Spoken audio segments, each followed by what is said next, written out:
So finally, Black Panther Wakanda for whatever. Well, as you can tell, I'm a little skeptical. So I tried to maintain a consistency and giving the comic canon some respect, and they are diverging again. But the biggest problem here is not technically Black Panther because they've totally redefined that, but Namor.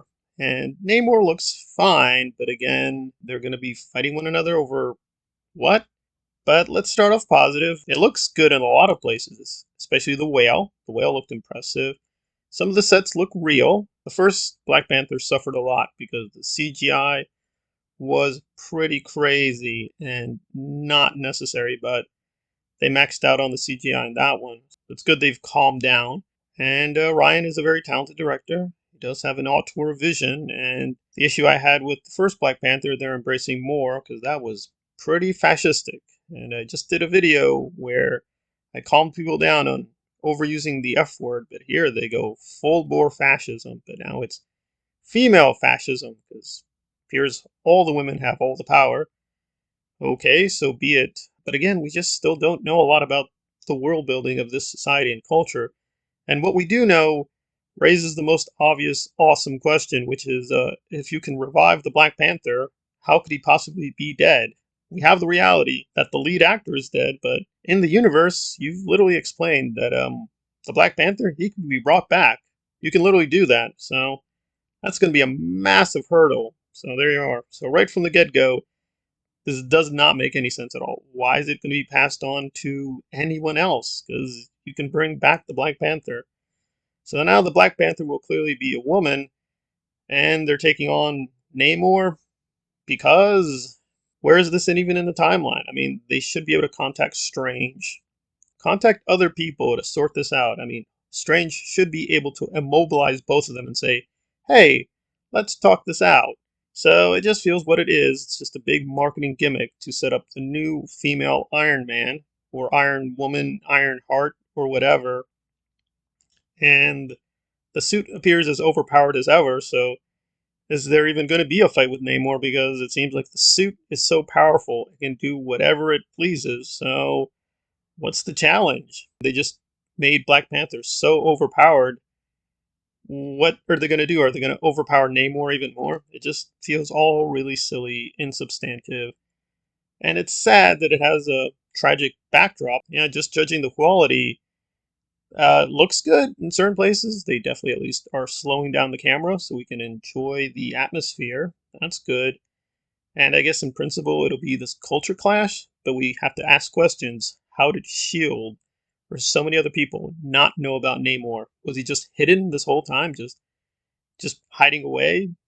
Did his people become affected at all by Thanos? They should have. Why didn't he come to the surface? I don't know. This is his first time ever in this universe. This is going to be explained by Kang. Maybe he didn't exist, but Kang brought him into existence. Yeah, just a lot of questions which they don't bother asking. I guess the best we're going to say is if the first one was a kind of a fascist vision for black people mixed in with conspiracy thriller with a dash of Hong Kong cinema, this is going to be female fascism and action movie mashup with a lot more real people and real sets, which is good. I've been really harsh on Marvel for not even trying to do more than CGI nonsense. So this looks more cohesive than the Infinity nonsense. Infinity War and Endgame just made no sense, so this at least kind of makes sense. And that's about it. They got rid of the best element of Black Panther in the first one with getting rid of Killmonger and just making him like an irredeemable monster. So now they don't have their strongest card, and the only other card they had left is dead. Really, we're going to watch this for, I guess, some pretty cinematography. The music I didn't even care for, but they do seem to have a good composer. So maybe this is not representative of the music in the movie. Yeah, I didn't really like the first one. Thought it was really cringe stupidity and just didn't make a whole lot of sense, and the CGI was garbage. So they've improved the imagery at least, so it looks a lot better. And some of the costumes and some of the sets do look impressive, but beyond that, I don't know. Judging on the MCU curve, this would be a reason to see it because so much of the MCU is just CGI. So to be at least fair, they're at least putting an effort to make this look real. That's good. That's a welcome sign they're improving things. And it does look like it actually has a style with the cinematography, so that's good. So Ryan has put his mark on this, but in terms of the main story, looks pretty thin, and I'm probably going to be laughing when we discover the reason Namor is even attacking them. It'll be like, really? That's it? That's the reason? Okay.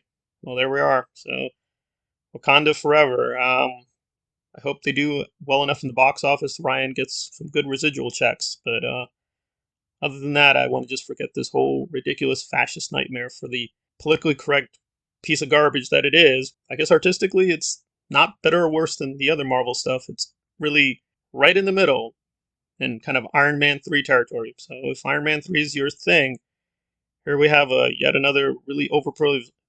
Here we have another overprivileged, really rich person getting ticked off about nothing and going on a not hero journey to nowhere. There we are.